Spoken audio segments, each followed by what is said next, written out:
ଝାରସୁଗୁଡ଼ା ଜିଲ୍ଲା ଲଖନପୁର ବ୍ଲକ ଦଳଗାଁ ପଞ୍ଚାୟତ ଅନ୍ତର୍ଗତ ଦଳଗାଁ ଆଶ୍ରମ ବିଦ୍ୟାଳୟର ବାର୍ଷିକ ଉତ୍ସବ ସହିତ ବାର୍ଷିକ କ୍ରୀଡ଼ାର ପୁରସ୍କାର ବିତରଣ କାର୍ଯ୍ୟକ୍ରମ ମହା ସମାରୋହରେ ଅନୁଷ୍ଠିତ ହୋଇଯାଇଛି। ଏଥିରେ ପ୍ରଥମରୁ ଅଷ୍ଟମ ଶ୍ରେଣୀର ଛାତ୍ରଛାତ୍ରୀ ଗ୍ରାମର ସ୍ୱୟଂ ସହାୟକ ଗୋଷ୍ଠୀ ଭାଗ ନେଇଥିଲେ।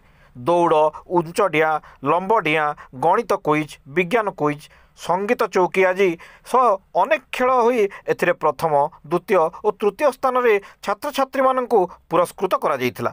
ଉକ୍ତ ଉତ୍ସବରେ ଆଞ୍ଚଳିକ ଉଚ୍ଚ ବିଦ୍ୟାଳୟ କ୍ରୀଡ଼ାର ମୁଖ୍ୟ ଅତିଥି ଶିକ୍ଷକ ଅଶୋକ କୁମାର ପାଢ଼ୀ ମୁଖ୍ୟ ବକ୍ତା ଭାବରେ ଫଟା କ୍ଲଷ୍ଟରର ସିଆର୍ସିସି ଲଳିତ କୁମାର ପ୍ରଧାନ, କୁମାରବନ୍ଧ କ୍ଲଷ୍ଟରର ସିଆର୍ସିସି ରାଜେଶ ସାହା, ନନ୍ଦଲାଲ ସେନାପତି, ଗୁରୁଚରଣ ସାହା, ସତ୍ୟନାରାୟଣ ସାହା, ଗୌରାଙ୍ଗ ମଲ୍ଲିକ, ନିତ୍ୟାନନ୍ଦ ଧୁରୁଆ, ଶିକ୍ଷାବିତ କ୍ଷୀରୋଦ ସେଠ, ପଞ୍ଚାନନ୍ଦ ପଟେଲ ଅତିଥି ଭାବରେ ଯୋଗଦାନ କରିଥିଲେ। ସଭାର ସଭାପତି ତଥା ଦଳଗାଁ ଆଶ୍ରମ ବିଦ୍ୟାଳୟର ପ୍ରଧାନ ଶିକ୍ଷକ ଅଜୟ ବେହେରା ଓ ବରିଷ୍ଠ ଶିକ୍ଷକ ହେମନ୍ତ ଧୁରୁଆ ସଭା ପରିଚାଳନା ଓ ପୁରସ୍କାର ବିତରଣ ଉତ୍ସବରେ ସହଯୋଗ କରିଥିଲେ।